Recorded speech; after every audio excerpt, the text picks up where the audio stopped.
प्रभू श्रीरामांचा banner, भगवा झेंडा, गावागावात जाऊन सभा घेणार. राम मंदिर चोरीवरून भास्कर जाधव आक्रमक. नीट पेपर फुटीनंतर आता राम मंदिरातील पैसे आणि मौल्यवान दागिन्यांच्या चोरीच्या मुद्द्यावरून विरोधकांनी सरकारला लक्ष्य केलं आहे. शिवसेना उद्धव बाळासाहेब ठाकरे पक्षाचे प्रमुख उद्धव ठाकरे यांनी देखील रामरक्षा आंदोलनाची हाक देत केंद्रातील भाजप सरकारवर जोरदार हल्लाबोल केलाय. त्यानंतर नागपुरातील संघभूमीतही या मुद्द्यावरून आंदोलन करण्याची भूमिका ठाकरेंच्या शिवसेनेनं घेतलेली आहे. त्यातच राम मंदिरातील देणगी चोरीच्या मुद्द्यावरून ठाकरेंचे शिवसेनेचे नेते तथा आमदार भास्कर जाधव यांनी भाजपवर जळजळीत टीका केली. यापूर्वी उद्धव ठाकरेंनी देखील हिंदुत्ववादी संघटनांना राम मंदिरातील चोरी प्रकरणी रस्त्यावर उतरण्याचे आवाहन केले.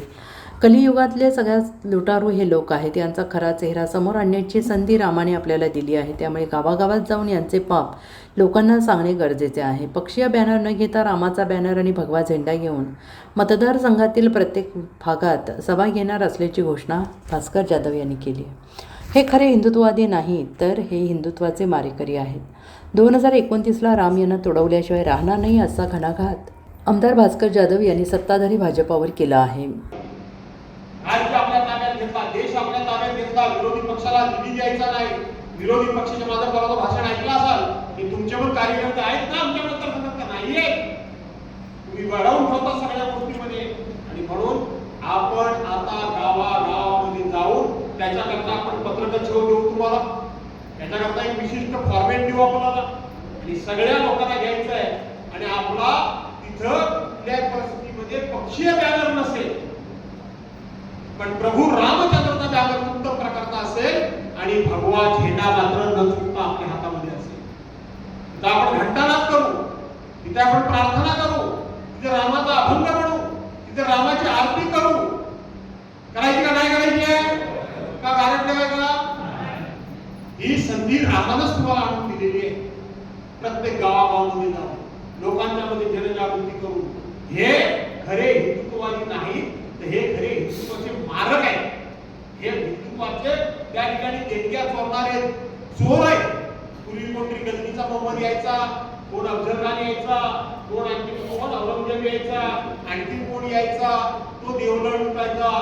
तो समजा कोण परकीय होता, तो परधर्मीय होता, म्हणून त्याच्या नावानं तुम्ही रोज शंका केला. तुम्ही कोण आहात?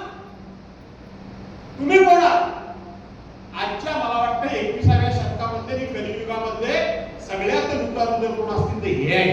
सगळ्यात लुटारू लोकांनी विश्वासानं श्रद्धेनं माझं रामाच्या चरणी काहीतरी दान पडलं पाहिजे, माझ्या रामाच्या देवळामध्ये माझं काहीतरी त्या ठिकाणी उभारणी असली पाहिजे, माझ्या हातून काहीतरी एखादी 2 पैसे तिथं पोहोचले पाहिजे. ही भावना समजून लोकांनी काही गोळापासून तुम्हाला दिली. त्याचबरोबर मतं सुद्धा तुम्हाला दिली. पण लोकांची मतही घेता आणि रामाच्या दानाबद्दल दानी चोरायचं काम करता. अशा लोकांना आता सोडायचं नाही. म्हणून आज तुम्हाला खास करून बोलून दिलं आहे. आपण कार्यक्रम देणार आहोत आणि त्या त्या भागामध्ये हा कार्यक्रम करायचा. काय नारवा बोलून करायचं ना, रामाच्या कमरे संधी आपण दिलेली आहे. या चोराला सोडायचं नाही. सोडायचं अजिबात हा विषय सोडायचा नाहीये. आपले पक्षप्रमुख उद्धव बाळासाहेब ठाकरे यांनी परवाच्या दिवशी दादरला सुरुवात केलेली आहे. 18 तारखेला नागपूरला आहे.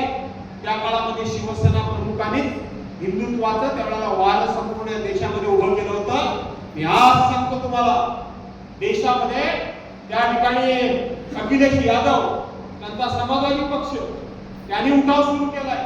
काँग्रेसच्या राहुल गांधींनी सुरुवात केली, आम आदमीने सुरुवात केली, त्या ठिकाणी ममता दिल्लीने सुरुवात केली आहे की या वेळेला राम म्हणून यांना फक्त हे काही चोऱ्या माऱ्या करतायत यांना सोडायचं नाही.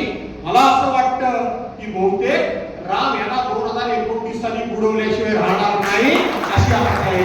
Bureau report SBN Marathi, Ratnagiri.